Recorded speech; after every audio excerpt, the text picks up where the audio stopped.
প্রাথমিকের interview, primary TET এবং upper primary টেটের জন্য এই এডুকেশনাল ফিলোসফিক্যাল ব্যাকগ্রাউন্ড ভীষণ ইম্পর্টেন্ট একটা পার্ট। স্বাভাবিকভাবে আমরা ভারতীয় চারবাক দর্শন, বৌদ্ধ দর্শন সম্পর্কে ইতিমধ্যেই অবগত, অনেকেই আমরা জানি বিষয়গুলো, বিশেষ করে যারা ফিলোসফিক সাবজেক্ট যাদের ছিল আপনারা তো ইতিমধ্যেই জানেন। কিন্তু মূলত primary TET, upper primary TET এবং চলতি ইন্টারভিউ, এটার ক্ষেত্রে কিন্তু এই এডুকেশনাল ফিলোসফির যে ব্যাকগ্রাউন্ড, অর্থাৎ ভাববাদ, আইডিয়ালিজম, প্রকৃতিবাদ, ন্যাচারালিজম এবং প্রয়োগবাদ, প্র্যাগমাটিজম, এই তিনটে ভীষণ গুরুত্বপূর্ণ কনসেপ্ট আমাদের জন্য। যেখানে প্রথমে আমি লিখেছি ভাববাদ। ভাববাদের ইংরাজি প্রতিশব্দ হচ্ছে আইডিয়ালিজম। আইডিয়া হচ্ছে ভাব আর ইজম হচ্ছে মতবাদ, অর্থাৎ ভাব সম্পর্কিত মতবাদকেই আমরা বলছি হচ্ছে ভাববাদ। সেম অ্যাজ প্রকৃতিবাদ যদি বলি তাহলে ন্যাচারালিজম, নেচারের সঙ্গে ইজম শব্দটা যুক্ত হয়েই আমাদেরকে তৈরি করেছে প্রকৃতিবাদ। একইভাবে রয়েছে প্রয়োগবাদ। প্রয়োগবাদের ক্ষেত্রে কিন্তু প্র্যাগমা সঙ্গে ইজমের সঙ্গে যুক্ত হয়ে যেটাকে আমরা বলছি প্র্যাগমাটিজম বা প্রয়োগবাদ। প্রথমেই আসবো আমরা ভাববাদ। ভাববাদ সম্পর্কে আমাদের কি জানার বিষয়? ভাববাদ থেকে আমাদের যেটা জানবো যে ভাববাদের প্রথমত প্রবক্তাকে।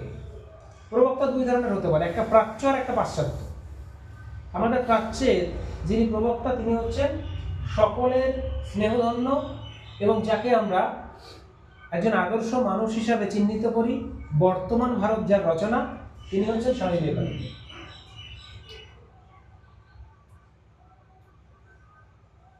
আর যদি আমরা পাশ্চাত্যের কথা ভাবি তাহলে সেখানে আমরা কান্ট, বার্কলে এবং হেগেল সঙ্গে আমরা প্লেটো এর নামটাও যুক্ত করতে পারি।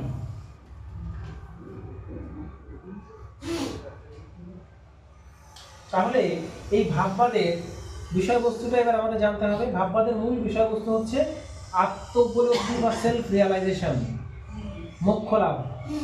এটাই হচ্ছে ভাববাদী দর্শনের মূল কথা।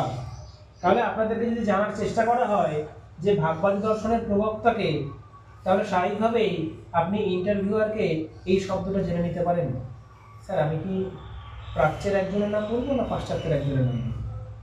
এই প্রশ্নটা আপনি তখনই ইন্টারভিউয়ারকে করতে পারবেন যখন আপনার প্রাচ্য এবং পাশ্চাত্য সকলের নামগুলো জানা থাকবে। আপনি যদি শুধুমাত্র স্বামী বিবেকানন্দের নামটা জানেন তাহলে কিন্তু আপনি প্রশ্নটা সম্পন্ন হয়নি, তার আগে আপনি উত্তরটা কি বলবেন? স্বামী বিবেকানন্দ। কিন্তু ইন্টারভিউয়ার পরক্ষণে বলবে আমি তো পাশ্চাত্যবাদীদের জানতে চেয়েছি, আমি তো প্রাচ্যের কথা জিজ্ঞাসা করিনি আপনাকে। তাহলে কি হলো? জানা উত্তর ফলস হয়ে গেল। তাহলে ইন্টারভিউ রুমে ভালো উত্তরদাতা হতে গেলে আমাকে কি করতে হবে? ভালো শ্রোতা হতে হবে। আমাকে লাস্ট পর্যন্ত অপেক্ষা করতে হবে কি শব্দটা শেষ পর্যন্ত আমার কাছে আসছে। তাহলে ভাববাদী দর্শনের মূল কথা আমরা কি জানলাম? আত্মোপলব্ধি। এই প্রশ্নটা জানতে হবে। নেক্সট আসছে আমরা প্রকৃতিবাদ। প্রকৃতিবাদ মানে যেখানে নেচার এবং নেচারের রিয়েলিটিটা আমরা দেখতে পাই সেটাকে আমরা বলছি কিন্তু প্রকৃতিবাদ, যার পাশ্চাত্যের প্রবক্তা হচ্ছে জ্যাক রুসো। এবং যদি আমাদের প্রাচ্যের ক্ষেত্রে বলা হয় অবশ্যই রবীন্দ্রনাথ ঠাকুর, যিনি 1901 সালে শান্তিনিকেতন প্রতিষ্ঠা করেন এবং 1901 সালেই এই শান্তিনিকেতনের আদলে আর একটা জিনিস তিনি স্থাপিত করেন, সেটা কি? ব্রহ্মচর্যাশ্রম, তপবনের আদলে। তাহলে এই প্রকৃতিবাদী দর্শনের মূল কথা কি? প্রকৃতি মায়ের কোলে শিক্ষা লাভ করা। তাহলে রুশোকে কিন্তু আমরা আরেকটা নামে চিনলাম, কি? Father of naturalism. আরেকটা কি জানি? নেতিবাচক শিক্ষা যিনি প্রবক্তা, অর্থাৎ নেগেটিভ এডুকেশন যিনি প্রথম সূচনা করেন তিনি হচ্ছেন কিন্তু জ্যাক রুসো। নেক্সট যেটা জানবো সেটা হচ্ছে প্রয়োগবাদ, অর্থাৎ যেখানে লার্নিং বাই ডুইং এর কনসেপ্টটা আছে। তাহলে ভারতীয়দের ক্ষেত্রে বা প্রাচ্যের ক্ষেত্রে আমরা কার নাম বলবো? গান্ধীজি। কোথায় বলেছেন? বেসিক এডুকেশনে, 1937। আমরা প্রত্যেকেই কিন্তু অবগত। সালটা কত?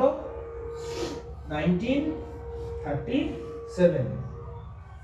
এবং যদি বলা হয় পাশ্চাত্য এরকম প্রয়োগবাদী দুজনের নাম, অবশ্যই কিন্তু প্রথম যিনি শীর্ষস্থান অধিকার করে রয়েছেন তিনি হচ্ছেন জন ডিভি। অর্থাৎ লার্নিং বাই ডুইং এর যে কনসেপ্ট, যার প্রবক্তা হচ্ছেন জন ডিউই। জন ডিউই সম্পর্কে আরো দুটো বলি, যেমন ল্যাবরেটরি স্কুল, প্রতিষ্ঠাতাকে জন ডিউই। যদি বলা হয় school is a miniature of society, বিদ্যালয় হলো সমাজের ক্ষুদ্র সংস্করণ, কার উক্তি? John Dewey. School is a simplified, purified and better balanced society, কার উক্তি? John Dewey. তাহলে খুব সাধারণভাবে মাত্র 10 থেকে 15 মিনিটের একটা ক্লাসে আমরা কিন্তু এডুকেশনাল ফিলোসফি অর্থাৎ ভাববাদ, প্রকৃতিবাদ এবং প্রয়োগবাদের সিগনিফিকেন্সটা অর্জন করতে পারলাম। আমি আশা রাখছি এরকম অনেক ক্লাস আপনারা পাবেন, একটু ধৈর্য ধরে অপেক্ষা করতে হবে। Thank you.